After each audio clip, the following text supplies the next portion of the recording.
In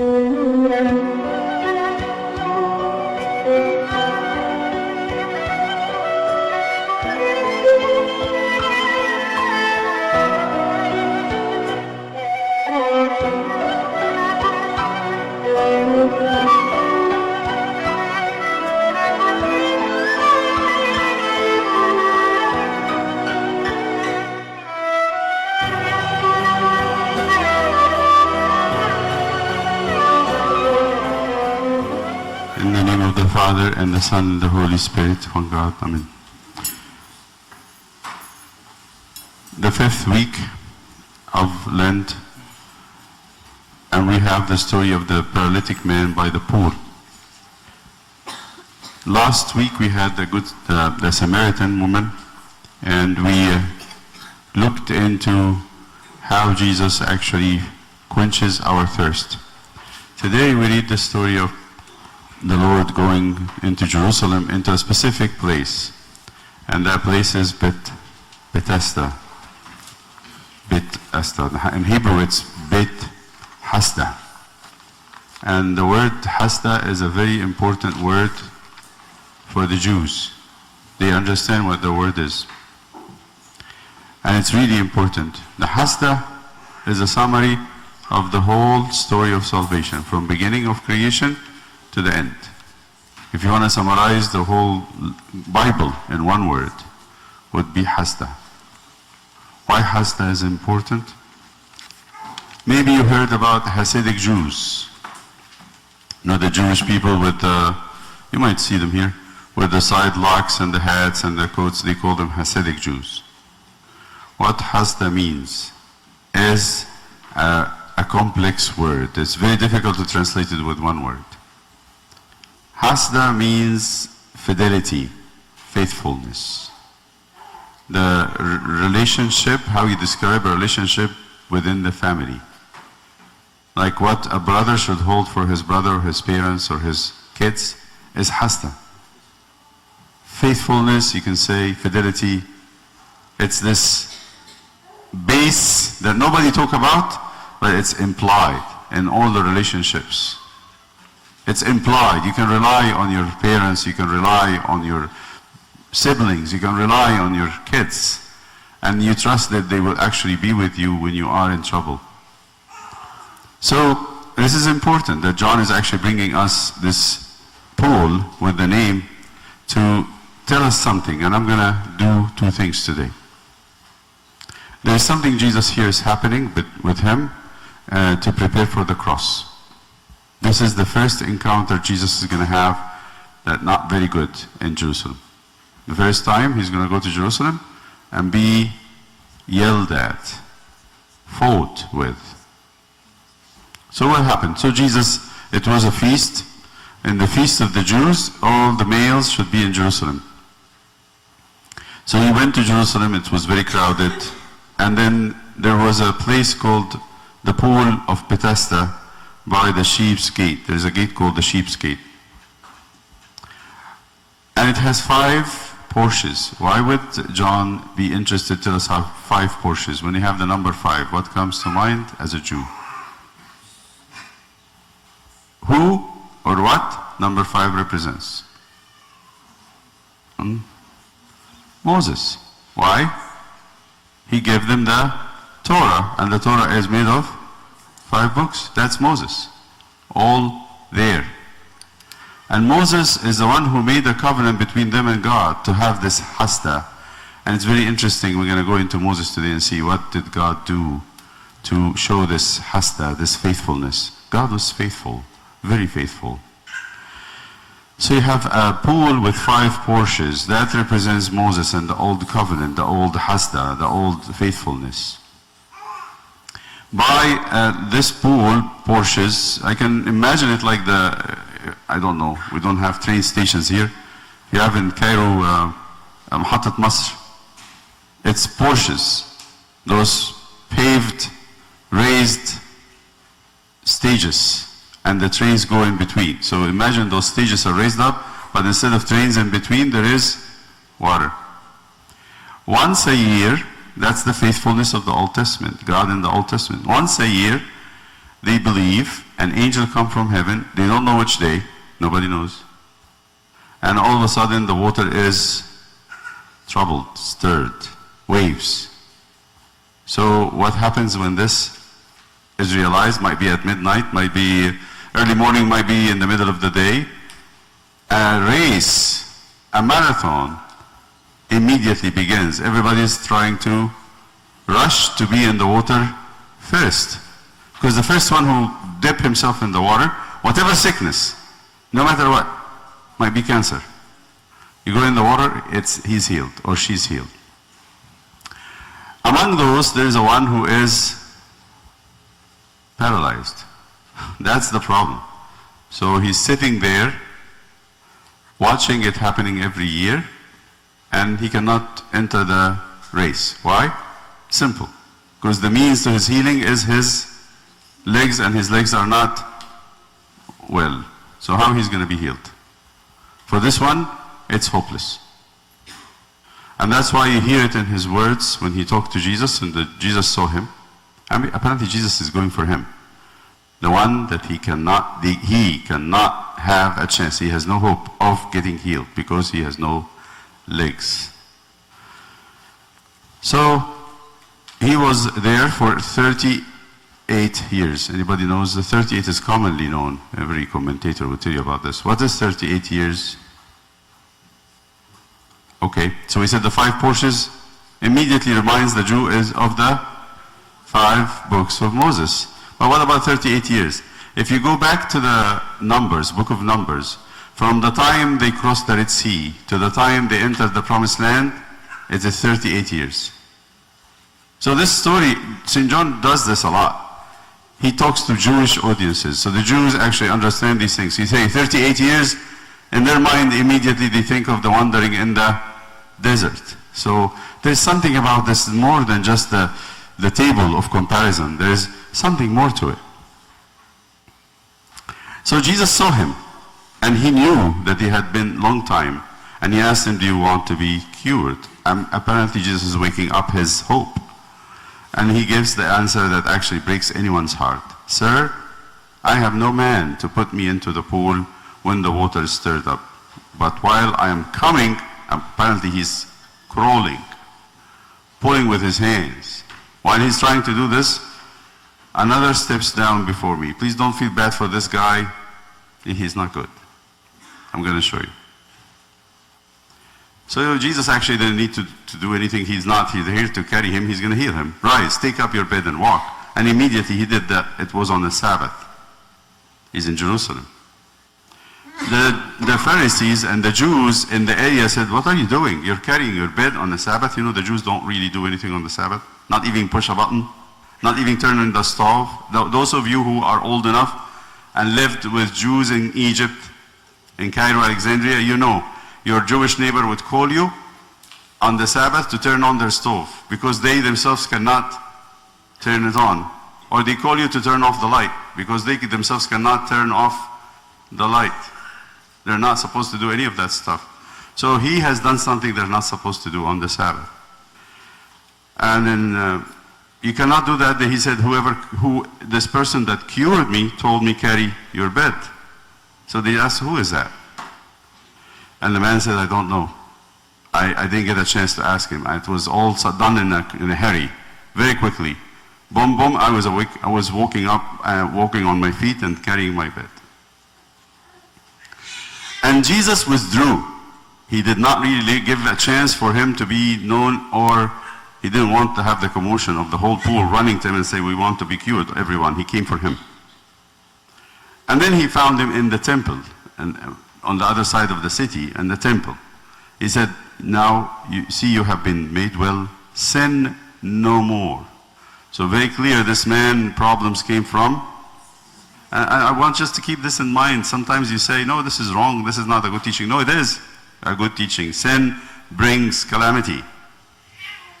Sin is very hurtful. We think of it as going to pass. It does not pass. Sin does not pass. Something wrong is going to come out of sin. Not all calamity comes from sin. That's what you're going to have here next week, that the man born blind did not sin. But this one, he did. He's telling him, Do not see you have been made well. Sin no more, lest a worse thing come upon you. Very much implying that you have had this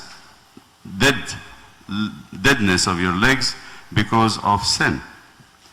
And then instead of the man thanking Jesus, he went and told the Jews, Jesus is the one who healed him and told him to carry his bed. He's getting Jesus in big trouble. For this reason, the Jews persecuted Jesus and sought to kill him because he had done these things on the Sabbath. Now, Jesus answered and said, when they persecuting him and calling him and shouting at him and yelling at him, they were very aggressive with him, very aggressive. And he said, my Father has been working until now and I have been working. Therefore, the Jews sought all the more to kill him. They want to kill him even more, not just because he healed someone on the Sabbath, but he called God his Father. And that's what he's doing is the work of his Father. Now, let's stop here for a little bit.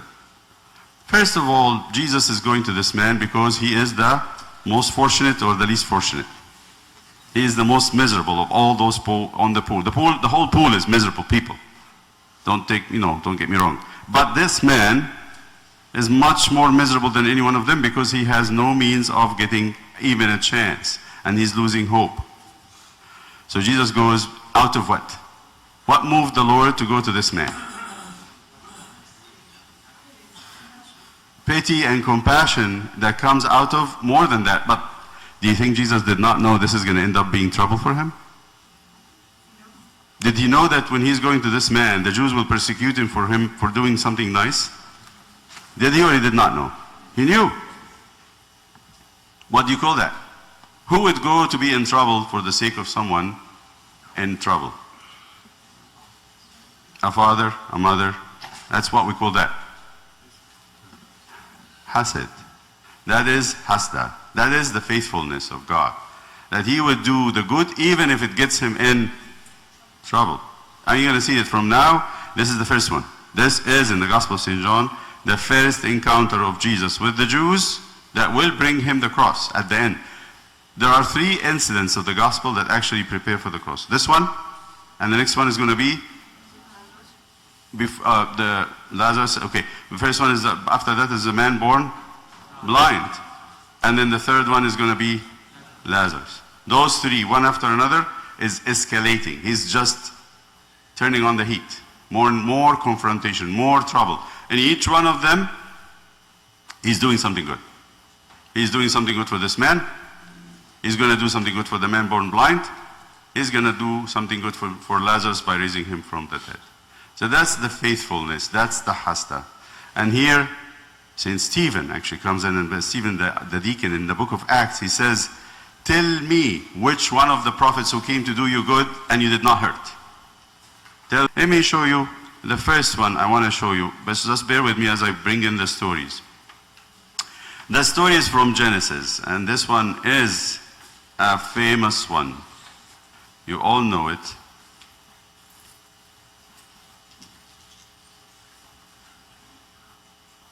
And this one is about Joseph. Joseph was 17 years old, was feeding the flock with his brothers, especially with the 2 concubine children, the Bela and Zilpah. And they're always doing something bad. They're always actually trying to steal from their father. They talk bad about their father, talk about the house, and they are very murmuring and complaining. They're not actually good. That's the brothers. That's his brothers, half-brothers. But Jacob loved Joseph more than any other child. And when they saw that his father loved him more than them, they hated him. They hated their brother. You know the story. And then Joseph was very innocent, I'm going to tell you that. Very innocent. He doesn't have any idea or clue how can someone be jealous or envious. So he was innocently telling them the dreams, not knowing that when he tells them the dreams, what happens? They don't get excited. They actually want to kill him. Now, this is the part that I want to share with you. And his brothers envied him more than jealousy. It's envy, want to destroy him. But his father kept the matter in mind. Listen to this. The father knows that his sons hate his beloved son. They don't take him, they cannot stomach him, they cannot bear with him. They are hating him to death. Then his brothers went. So this sentence about the father, kept that in mind. Then his brothers went to feed their father's flock in Shechem. And Israel said to Joseph, Jacob, are not your brothers feeding the flock in Shechem? Come, I will send you to them. Okay, what? You know that they hate him. So he said to him, here I am. Joseph, very obedient, on the spot. He doesn't really linger or give excuses. So he said to him, go and see if it is well with your brothers and well with the flocks. Bring back word to me. Check on them. What is the father here? What's the father doing? He feels what? Worried about his children. They are his children, although they are not really the best children, but still they are. So what does that represent? Faithfulness. The faithfulness of a father. The compassion, the heart of a father. So, and bring me back word to me. So he sent him out of the valley of Hebron, and he went to Shechem. Now a certain man, and this verse actually touches me so deeply if you look at it. A certain man, somebody, found him, and there he was, wandering in the field. What does that mean? What does it mean? That a man found him going back and forth. He is lost. He's lost. Poor Joseph. I think any one of us, if you have a child, or if you're a child, and your father sends you to the bedroom telling you, can you bring my cell phone or bring me my glasses? And the child looks around, he can't find it. What do the child do? What do the children do? They come back and say, Dad, I couldn't find it. Did you look? Yeah, I looked. And then it will be on the other side, on the nightstand or somewhere. Right?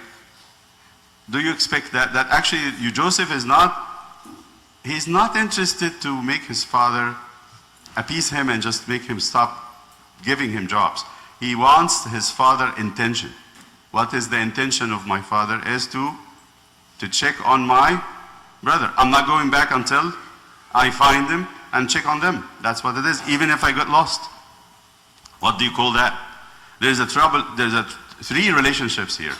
The father with the children, the father with Joseph, and Joseph with the father, and Joseph with his brothers. This is very neat, very tight, very close. So a man found him wandering in the field, and the man asked him, saying, what are you seeking? It's very obvious you're lost. So he said, I am seeking my brothers. Please tell me where they are feeding their flocks. And the man said to him, they have departed from here, for I have heard they said, let us go to Dothan. So Joseph went after his brothers and found them in Dothan. I believe that Joseph doesn't know anything after Shechem. After Shechem, he has never been there before. So he's going to a new territory. And if he's going to go out of the known territory for him, I know he has no choice or have no chance of turning back unless their brothers want to be. So what is he doing actually? He's surrendering himself to his brother, whom he knows that they are evil. And they're going to hurt him. And they do. And they hurt him. But then, you know the rest of the story. All of us know it by heart. So they take him, they want to kill him, they debate, they fight, and then they put him in a dry well.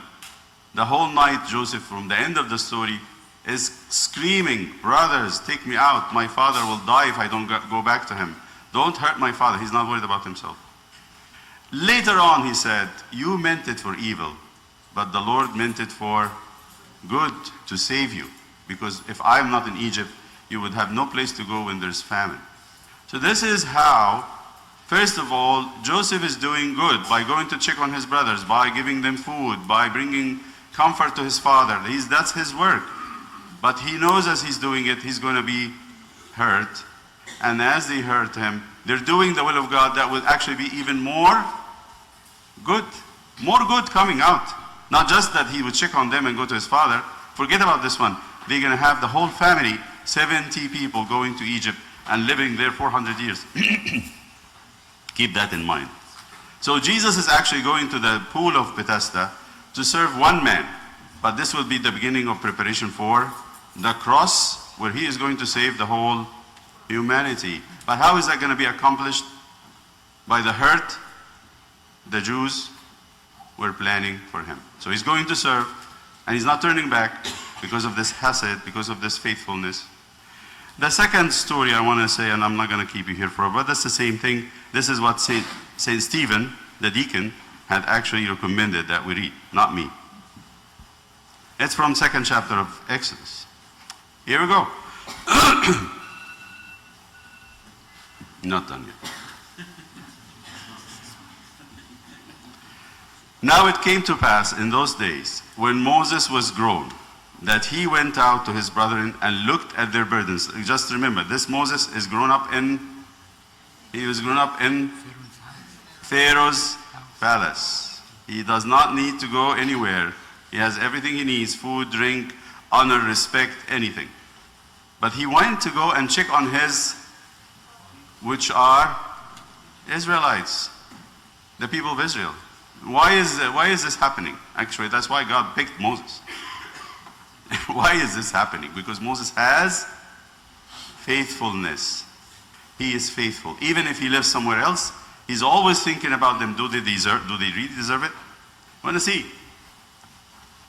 So he went to check on them because he heard they actually are persecuted big time. And the Pharaoh, he hears the orders from Pharaoh in the palace. Go kill the children. Go kill the male babies. Go make their life miserable. Don't let them, they're getting bigger. And Pharaoh is talking to his counselors all the time about how the Israelites are getting bigger and mightier. Let us get them suppressed. Let's get them under persecution. And Moses hears all these things. So he goes out to check on them, see, these are miserable people. My people are suffering. That's what he said. Then he went out to his brethren and looked at their burdens. And he saw an Egyptian beating a Hebrew, one of his brethren. So he looked this way, Moses. And some kid from where we were looking into this in fourth and fifth grade, we were studying Exodus. And then one of the kids, he said he killed him accidentally. You know, this word is very favored by the kids.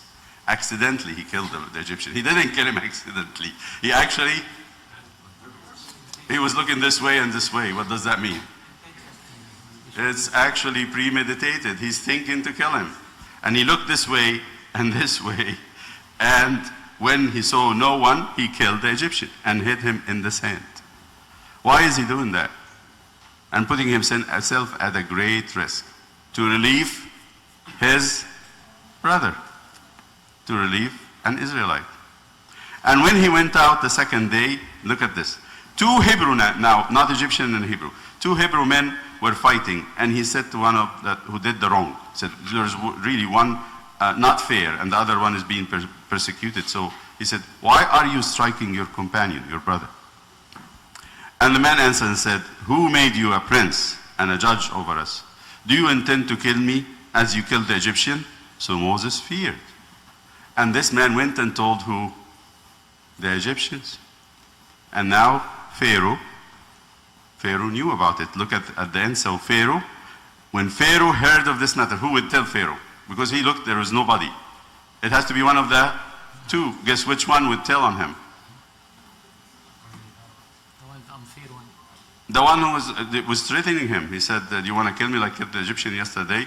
So apparently the other one didn't know. So Pharaoh heard of this matter and he sought to kill Moses. So the same thing. He's going to do what? To help. And the way he thought he could help. And then the reaction is trouble. You're going to have to die. That's the thing. So eventually God is going to move. And God said, that's what I like about the story. God said, Moses, you wanted to kill one Egyptian at a time. How about we plan to get done with the whole business altogether? Okay, we're Egyptians. We can make fun about this. All right, so this is the story that in doing God's work, there is actually more done by our suffering than done by our own plans and our own ideas. You go to serve God, whatever capacity you're serving God. If you don't get persecuted, I know your work is going to be very limited, small. You want your work to be for God big, expect some heat, some fight back. And that's why I don't think we should be surprised. Abuna, every time I try to do good, I get bad, evil in return. Good. That's actually excellent, because in all the stories, there is actually some heat done. In this story today, Jesus is going to do something good for this man, and in return, he gets persecuted by the Jews, and this is how it begins.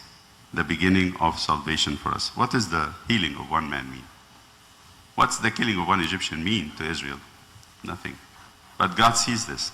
And I always say something, it is this action, although it's wrong, to kill somebody and hide them in the sand, it is seen by God as an act of zeal. And God gave him a life sentence for it, by the way. He was exiled to Midian for 40 years. That's more than a life sentence. Anyway, but he came back humbled and meek and doesn't think of himself at all. When God spoke to him, he said, "Who am I? Lord, who am I? I don't think I'm anybody. I thought I would be able to do something. Now I know I'm not able to do anything." And he was fighting God, resisting God. But God was actually heated. He said, "Go, I will be with you. We will do work together." So that's it. When you are persecuted for doing good. But here is another one. Some of us are afraid to do service. Some of us are afraid to do something good because we are afraid of persecution, to be treated badly, or to be called something. Even sometimes people say, "I don't want to pray in my house because I don't want my wife and my kids to say, 'Oh, he prays, is a saint, we should expect more from him.' I don't want anybody to expect anything from me." Excuse me? God expects things from you. God. These people started, like Joseph and Moses, started very little. Nothing. Who is Moses, actually? Another Israelite was taken like a pet child in the house of Pharaoh. That's it. No one. But he had this feeling in his heart. I can't let people, my people, fall. I can't let them fail. I cannot let them and see them persecuted and stand still. I have to do something. Sometimes it's wrong. And by the way, God knows. God knows. It is wrong. But what he looks at, the heart. What is inside the heart? Let me say these words in Arabic. So النهارده بنقرا القصه بتاعت الراجل المفلوج اللي في بيت حسدة. بيت حسدة دي بركه فيها ميه راكده كمان، يمكن ريحتها ما كانتش حلوه قوي. عباره عن زي محطه مصر. عباره عن 5 أرصفة. وبدل ما القطارات بتخش ما بين الأرصفة بتخش في ايه؟ في ميه. مرة في السنة يقولوا كده، هو ما حدش بيشوف حاجة، لكن مرة في السنة الميه بتتحرك، فالناس كانت تقول ايه؟ ان الملاك بينزل من السماء يعمل ايه؟ يحرك الميه مرة واحدة بالسنة، ممكن تيجي نص الليل، ممكن تيجي الصبح، ممكن تيجي الظهر، فالناس كلهم قاعدين طبعا اكل شرب ما بيتحركوش من هناك، يعني واحد يروح دورة الميه ويرجع يلاقي الميه اتحركت، راحت سنة راحت. وبس المشكلة بقى ايه؟ ان واحد بس اللي ايه؟ بيشفى. البركة اسمها بيت حسدة. ايه حسدة؟ حسدة ده اسم عبري، كلمة عبرية معناها ايه؟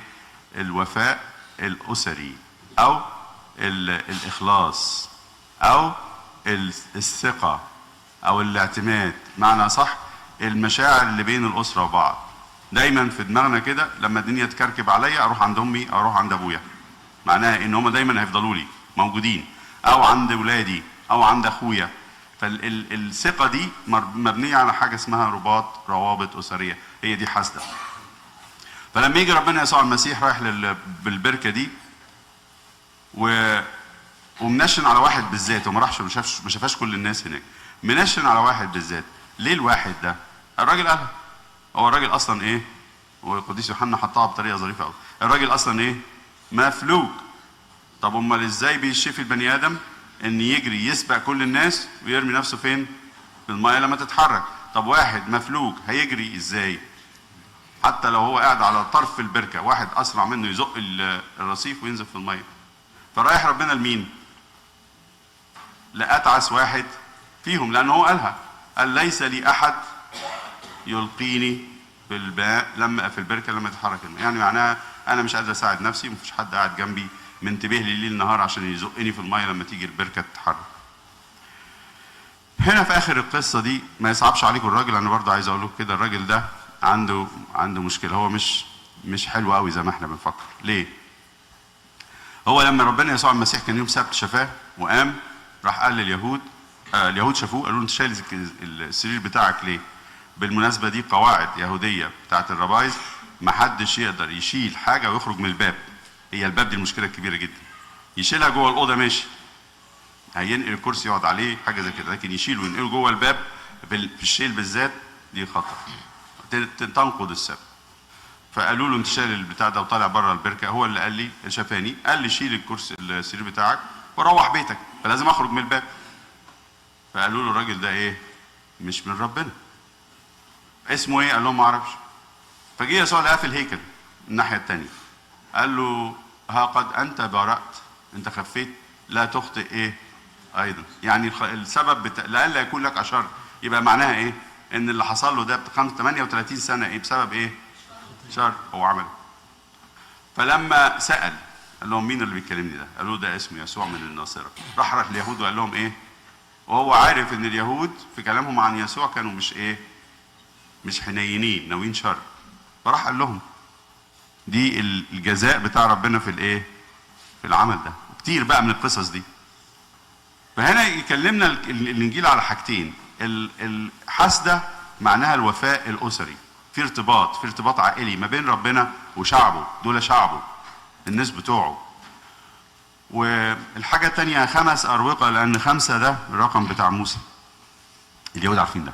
5 رقم موسى، اللي هو ال5 كتب بتاعت موسى، التوراة. فيجي نقرا القصص اللي هي حصلت للقديس استفانوس في دفاعه، اللي هو اترجم عليه بعد ما خلص الكلمة بتاعته، طلعوه ورجموه. الكلمتين القصتين اللي جابهم قال لك يوسف وموسى. يوسف ايه اللي حصل معاه؟ ايه اللي خلى يوسف يتباع عبد؟ انه رايح يعمل ايه؟ يسأل على سلامة اخواته ويجيب لهم اكل. فتكون النتيجة انه يعمل ايه؟ كانوا هيقتلوه، وفي الاخر قرروا ان هم ايه؟ يبقى هو يعمل خير وهم ايه؟ وفي الاخر قال لهم كده، قال لهم انتم اردتم بي شرا لكن الرب اراد به منه خير. وموسى لما كان كبر في بيت فرعون، راجل امير مش محتاج حاجه في الدنيا، قال لك فخرج ليسال على سلامه اخوته، يروح يبص عليهم المشاكل بتاعتهم، لانه سامع قاعد في في القصر بتاع فرعون، عمال يسمع الاوامر اللي طالعه، ضيقوا عليهم، ارموا العيال بتوعهم في البحر، ما خلوهمش يتنفسوا، ما يعملوش ما يسووش، فصعبوا عليه. فطلع يبص الدنيا اخبارها ايه، لقى واحد مصري ماسك كرباج وبيضرب الراجل اليهودي. فراح ايه؟ بص، قال لك وبص من الناحيه دي وبص من الناحيه دي عشان ما تبقاش الموضوع ايه؟ ده مش قتل ايه؟ مش قتل غير عمد، ده قتل عمد. لان عيال في المدرسه يقول لي ده عملها اكسيدنتلي، بالصدفه، يعني الراجل بيشوح ايده كده جت في وشه الراجل مات. لا ما حصلش، ده بص وتاكد ان مفيش ايه؟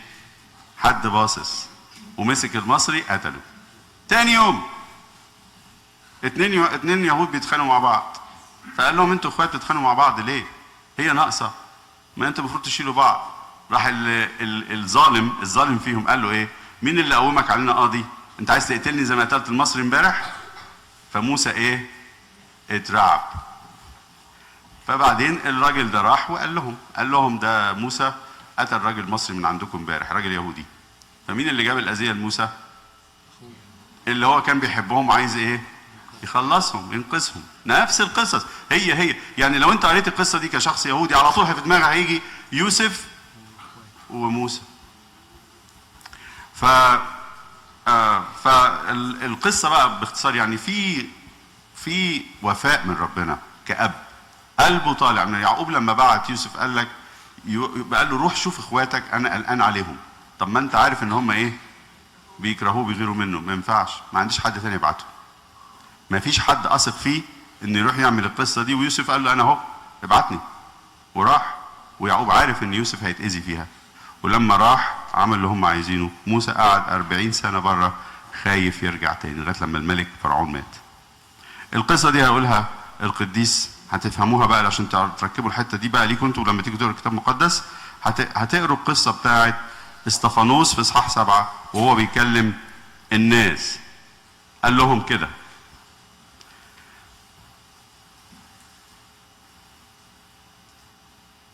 بص دي، وقال لهم ورؤساء الاباء اللي هم ال 12 سبط حسدوا يوسف وباعوه الى مصر وكان الله معه. هنت ده اللي انتوا عملتوه في المسيح. وانقذوا من جميع ضيقاته واعطاه نعمه. وبعدين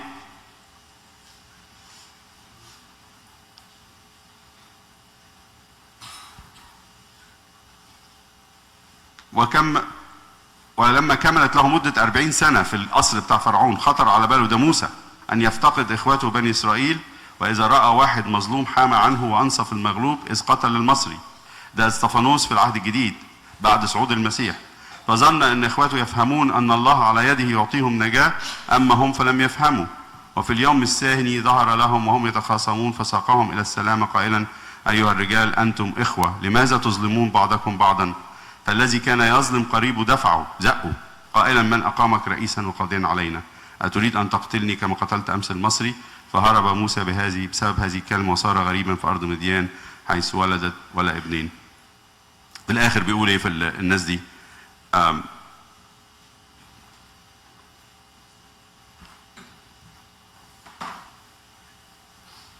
يا قساة الرقاب، ده هو اللي بيقوله استفانوس، وغير المختونين بالقلوب والأذان، أنتم دائما تقاومون الروح القدس كما كان آباءكم كذلك أنتم. أي الأنبياء لم يضطهدوا آباءكم؟ وقد قتلوا الذين سبقوا فأنبأوا بمجيء البار الذي أنتم الآن صرتم مسلميه وقاتليه. ودي استفانوس بيقول الكلام ده بقى ليهم، ويوحنا حطها لنا في القصة بتاعت شفاء الراجل المفلوج. خلي بالكم، احنا لما نيجي نخدم ربنا هيحصل نفس الكلام. اللي هيحصل اللي ربنا يقدر يعمله بألمك أكتر بكتير جدا من اللي تقدروا تعمله، اللي تعمله أنت من غير ألم. ننتبهوا دي. دماغنا الصغيرة دي بتخطط خدمة، تعمل حاجات، مشاريع، تيجي تحط المشاريع تلاقي مقاومة. المقاومة دي كويسة قوي للخدمة. في قصة من القصص القديسين، أنا هختم مش هطول أكتر من كده. كان في قديس في كاثوليك اسمه فرانسيس الأسيسي، تسمعوا عنه، فرانسيسكان. فرانسيس طلع في وقت الكنيسة الكاثوليكية كانت خربانة خالص. الدنيا كلها غنى واستعراضات ومناظر ومهرجانات وأكل وشرب، وكان الأساقفة حالهم مخزي جدا والرهبان، قصة صعبة جدا. طلع فرانسيس مش عايز حاجة. أول حاجة راجل كان هوملس، مش بيبات في حتة زي كلاب الشوارع. التاني بياكل بالشحاتة، يروح البيوت ياخد اللي فاضل من الأكل، وتلمز الناس انها تعمل كده. قال لك لا هناخد مكان نعيش فيه ولا هيبقى لنا مصدر رزق غير الشحات، ذاتس ات. فطلع فاتلموا عليه اصحابه، لان كان شيء غريب جدا، كان ضد المجتمع تماما اللي كانوا عايشين فيه. كل الناس اللي في ايطاليا كانوا يلبسوا اللبس الفاخم وكنايس عظيمه جدا وبها لاخر لحظه، اخر حاجه، ويستعبدوا الناس الفقراء. صعب. فجه في يوم من الايام واحد من تلاميذه بعد ما كبر وعجز، جالنا مصر على فكره فرانسيس في ايام صلاح الدين. جه صلاح الدين اتأثر بيه جدا لدرجة ان هو تغير سياسته مع المسيحيين في مصر بعد ما فرانسيس زار مصر. دي قصة في التاريخ مشهورة. في القصة في موقعة اسمها المنصورة. في يوم من الايام واحد من تلاميذه قال له: لا احنا زهقنا من العيشة دي، مش هنقدر نعيش دايما كده هوملس شحاتين، احنا بقى لنا دير ونعمل سور ونعمل الالي زي ما كل الناس. فحزن جدا لان هو كل النظام بتاع حياته مبني على على الفقر الكامل وعدم القنية. وهو بيصلي لربنا قال له كده في الصلوة بتاعته دي، كان صلوة من آخر الصلوات، قال له: يا رب لو أنا هزمتي تقوم إخواتي من النوم وتديهم نشاط روحي وتديهم مجد، فليكن، خليني أنا أتهزم وهم يكسبوا. وفعلا حصل. فأصبح الفرنسيسكان عندهم مباني، وبدل ما الفرنسيسكان كانوا في إيطاليا بس، انتشروا في العالم كله. فدي مبدأ خطير، حطوه في دماغكم. اللي بيعمله ربنا بالصليب بتاعنا أعظم بكتير جدا من اللي نعمله إحنا بعقلنا وبمخنا. فاللي يتضايق في الخدمة يعرف لما تخدم بيتك، بتخدم أسرتك، بتخدم ولاقي مقاومة شديدة جدا ولاقي نفسك بتتضايق وبتتكبس وبيحصل لك هزيمة جواك، اعرف إن ربنا هياخد الحاجة دي، ومفيش حاجة بتضيع معاه أبدا. ده الصليب اللي هيجيب القيامة. مفيش قيامة من غير صليب، بالذات لما تقاوم في خدمة ربنا، سواء بتخدم ولادك أو أسرتك أو الكنيسة. ده شيء أساسي جدا. النهاردة في الإنجيل ده ربنا بيورينا ده، إن الخدمة بتاعته اللي فيها العطاء وفيها اللي هي الأمانة والإخلاص بتاع الأب والأم والإخوات، ده مش بيتنسى قدام ربنا أبدا. حتى لو في غلط في قصة موسى، حتى لو احنا عملنا غلطة مش هتوصل للقتل يعني، حتى لو احنا بنخدم وفي غلط في اللي احنا بنعمله، ربنا بيقبل اللي ورا الغيرة دي أكثر من العمل نفسه. لإلهنا كل المجد الآب والابن والروح.